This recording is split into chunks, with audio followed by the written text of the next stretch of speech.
Hello friends, அஸ்ஸலாமு அலைக்கும். Welcome to my channel. இன்றைக்கி மீன் வாங்கியாச்சு. மீன் சமையல் சட்டுன்னு எப்படி பண்ணுறதுன்னு பார்க்கலாம். இன்றைக்கி பாறை மீன் வாங்கிட்டு வந்திருக்காங்க. பாறை மீனும் அதோட மண்டை ரொம்பவே நல்லா இருக்குது பாருங்கள். கண்ணெல்லாம் பெருசாக இருக்குது. எனக்கு ரொம்ப பிடிச்சிருக்கு. இந்த மாதிரி நான் பார்த்ததில்லை. இன்றைக்கி கட் பண்ணியே வாங்கிட்டு வந்துட்டாங்க.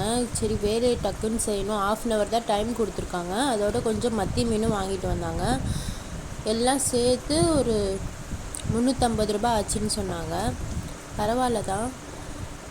மீன் ரொம்ப ஃப்ரெஷ்ஷாக ரொம்ப நல்லா இருக்குது. கட் பண்ணியே வாங்கிட்டு வந்ததுனால நம்ம இப்போது கல் உப்புலையும் மஞ்சளும் போட்டு உரசி எடுத்து அதோடு நல்லா கழுவி எடுக்க போகிறோம். அப்போ மீனில் கவுச்சி நாத்தம் இல்லாமல் ரொம்ப ஃப்ரெஷ்ஷாக இருக்கும். மீனை நல்லாவே கழுவிடணும். கழுவினதுக்கு அப்புறம் தான் நம்ம இந்த கல் உப்பு மஞ்சளும் போட்டு நல்லா தேய்ச்சி முதல்ல சட்டியில் உரசிடுவாங்க. மண் சட்டியில் நல்லா உரசுவாங்க. நான் அதுக்கு பதிலாக கல் உப்புலேயே நல்லா உரசிட்டு அதுக்கப்புறம் அந்த இதெல்லாம் போயிடுச்சான்னு செக் பண்ணி நம்ம கழுவணும்.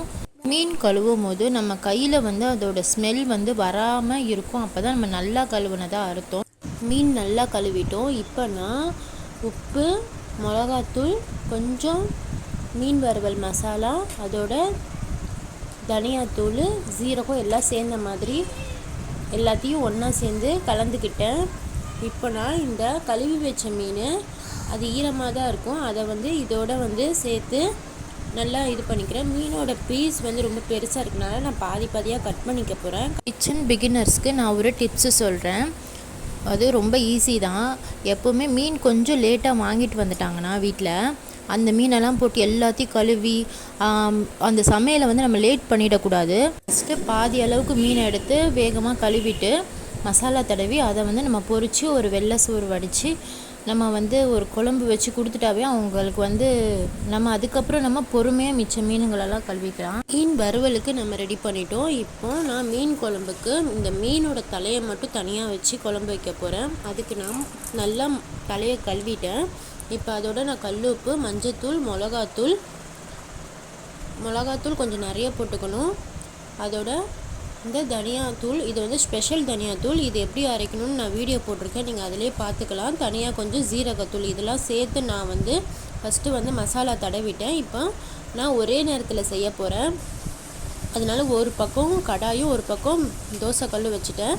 நான் ஃபஸ்ட்டு எண்ணெய் ஊற்றி மீனை தனியாக பொரிக்க ஆரம்பிச்சிட்டேன். இந்த பக்கம் மீன் குழம்புக்கு ஃபஸ்ட்டு எண்ணெய் ஊற்றிட்டு கடுகு, கருவேப்பிலெல்லாம் போட்டுட்டு வெங்காயம் வெட்டி போட்டுட்டு மீன் தலையை நான் மசாலா தடவி வச்சுருக்கேன். மசாலாவோட போட்டுட்டு கொஞ்சம் கத்திரிக்காய், அதோட தனியாக மிக்ஸி ஜாரில் சாம்பார் வெங்காயத்தையும் தக்காளியும் பேஸ்ட்டு பண்ணி அதோட காஞ்ச மிளகாவையும் போட்டு அரைச்சி பேஸ்ட் ஆக்கிட்டு அதை எல்லாத்தோடையும் சேர்த்து நான் இப்போ வேக வச்சிட்ருக்கேன்.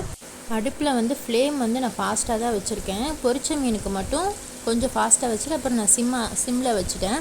ஏன்னா அதில் நல்லா அந்த எண்ணெய் மசாலாவோட நல்லா கறிய விடாமல் பொரிக்கிட்டு வாசனைக்காக கருவேப்பிலையும் தூவிக்கிட்டேன். இப்போது மீன் குழம்புக்கு நல்லா புளி ஊற வச்சுருந்தேன். அதை நல்லா கரைச்சிக்கிறேன். புளி தண்ணி கொஞ்சம் ஊற்றிட்டு 1 கிளாஸ் அளவுக்கு ஊற்றிட்டு தேங்காய் பால் அரைச்சி வச்சுருக்கேன். அது கொஞ்சம் கொதித்ததோட தேங்காய் பாலையும் ஊற்றிட்டு எல்லாத்தையும் ஒன்றா பொறுமையாக, அதாவது மீன் உடஞ்சிடக்கூடாது. மீன் உடஞ்சால் அதோட முள்ளெல்லாம் குழம்புல அதிகமாகி குழம்பு வீணாக்கிடும்.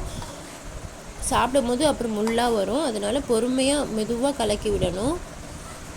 நான் ஃபஸ்ட் ரவுண்ட் மீன் பொரிச்சதுக்கப்புறம் இந்த குழம்பு இப்போ கொதிக்க விட போகிறேன். இந்த கேப்பில் நான் என்ன செஞ்சேன், மத்தி மீனையும் நல்லா கொஞ்சம் பாதி அளவுக்கு எடுத்து கழுவிட்டு அதையும் தோசைக்கல்லில் போட்டு பொரிக்க ஆரம்பிச்சிட்டேன் மசாலா தடவி. இப்போ இந்த எண்ணெயே இந்த மசாலாவோட நல்லா மிங்கிள் ஆகி இந்த எண்ணெய் மட்டுமே ரொம்பவே டேஸ்ட்டாக இருக்கும். நிறைய பேருக்கு இந்த மீன் எண்ணெய் வெள்ளை சாப்பாட்டில் போட்டு சாப்பிட ரொம்பவே பிடிக்கும். எங்கள் வீட்டில் ரொம்பவே விரும்புவாங்க. இப்போ நம்ம ஃபஸ்ட் ரவுண்ட் மீன் முடிச்சிட்டோம். இப்போது 2வது ரவுண்டுக்கு அதுக்குள்ளே என்ன செய்யணும், ஃபஸ்ட் ரவுண்டில் மீன் வெந்துட்டுருக்கும் போதே நம்ம 2வது ரவுண்டுக்காக வேகமாக கழுவி நல்லா மஞ்சத்தூள், கல் உப்புலாம் போட்டு உரசி நல்லா கழுவிடணும். அப்புறம் அதில் நம்ம தனியாக மசாலா தடவிட்டு 2வது ரவுண்டு நம்ம ஃப்ரெஷ்ஷாக போடணும். நம்ம ஃபஸ்ட் ரவுண்டு பொரிக்கிறது வந்து வீட்டில் இருக்கிறவங்களுக்கு சாப்பிட வந்து கொடுத்துடலாம், நம்ம தைரியமாகவும் இருக்கும். அவங்க பசியில் இருந்தாங்க கண்டிப்பாக நம்ம மேலே டென்ஷன் வரும் அவங்களுக்கு. நம்ம கொஞ்சமாக கழுவி சாப்பாடு வேலையை முடிச்சிட்டாவே நம்ம வந்து அடுத்தடுத்து கொஞ்சம் ரிலாக்ஸாக பண்ணலாம், டென்ஷன் ஃப்ரீயாக இருக்கும்.